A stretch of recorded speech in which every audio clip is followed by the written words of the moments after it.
Hello my beautiful gems, and welcome back to yet another chainmail episode. This week I'm going to show you all how to properly open and close your chainmail ring. I'm going to show you the special thing that I personally made to make it a little bit easier to learn a lot of my chainmail tricks as I go through this whole series with you.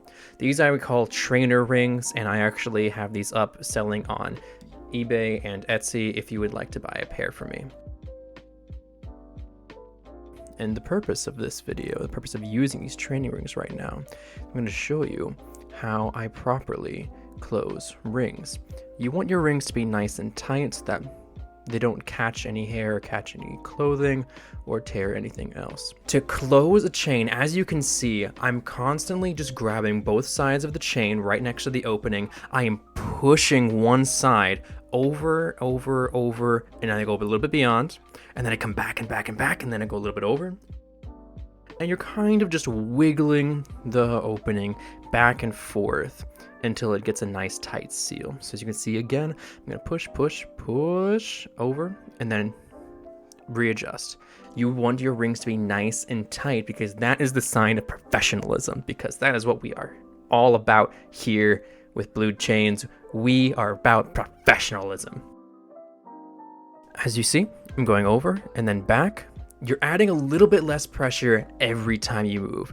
And there you have it. By the end of it, you should be able to not even fit a fingernail. Now, next thing I want to show you all is with slightly smaller rings. First things first, I'm going to show you the pliers that you need to have. This is actually my personal plier kit that you can get off Amazon. I think it was like $15. But I only used these 3 pliers from this set. I'm going to show you these 3 pliers. First, I have on the right is my flat nose, and on the left, I have my needle nose.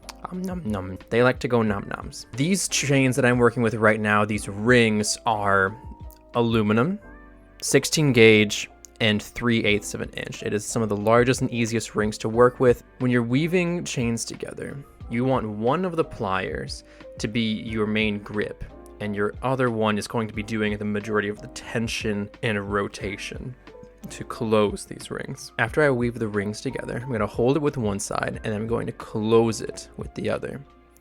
And then I'm going to wiggle it just a little bit so that it's nice and centered, nice and tight. There are 2 techniques that you can follow.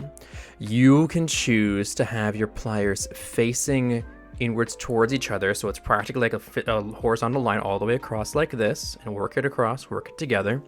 The second option is to hold one of your pliers a bit more vertical. Have them close together like this, where it's kind of like a perpendicular line you're making with your pliers.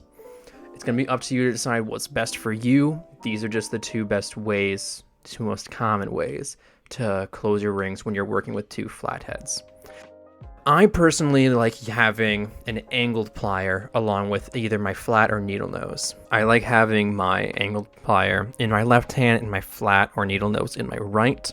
That's just how I personally like to do it. It's going to be up to you to decide how you want to do it yourself. The biggest thing you want is as much surface area, as much contact as you can get between your pliers and your rings.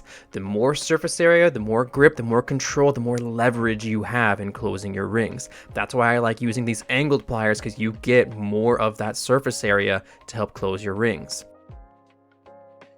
You can choose to have 2 different grips for closing rings. You can have it with pliers facing up towards you or facing away from you. It's going to be up to you to decide how you want them to face, and depending on the situation, it might be easier to have them facing up or down. Honestly, the smaller chains you're working with, the easier it's going to be to have them facing down, because you're going to need that needle nose point to help you control smaller rings. That's going to be all for today. I hope you enjoy the little plier dance that I do here. Nom, and hey, have a good day.